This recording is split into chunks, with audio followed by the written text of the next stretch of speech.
Consent means to give permission to do something, and there are three main points to understand. First, consent is ongoing, which means people can change their minds at any point. Second, the absence of a no does not mean yes. You should discuss consent openly. And third, your partner or partners must have the capacity to give consent. But what does capacity to give consent mean? Capacity means the ability to do something.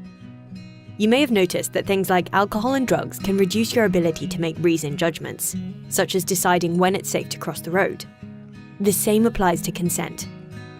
If the judgment of one or more partners is impaired by the use of alcohol or drugs, then they cannot consent to any sexual activity. In these situations, you should try to make sure that everyone is safe and seek additional help if necessary. You should never engage in sexual activity with someone who cannot consent. This would be sexual violence. Consent can be affected by a power imbalance, so it's important to think about how any power imbalances may affect consent. Think about where you stand in terms of physical strength, gender, disability, including neurodivergence, race, class, age, sexuality, and any other form of privilege, advantage, or power. You should acknowledge this and talk it through with your partner or partners before you agree what you're comfortable with. Remember, power imbalances can occur in longer-term relationships. A sign that a relationship may be unequal is feeling uneasy about the things you've said and done, and questioning whether they were okay.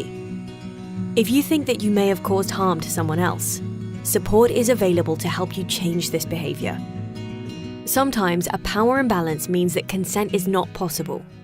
For example, someone in a position of authority pressuring someone else into sexual activity is an unacceptable use of power. Because the person with less power could be worried about the repercussions of saying no, they may not be able to give consent freely. Taking responsibility to ensure you have consent will lead to safer, rewarding, and respectful relationships with others, whether they are sexual or not. If you have experienced harm because someone else has not taken responsibility to seek your consent, free, confidential support is available.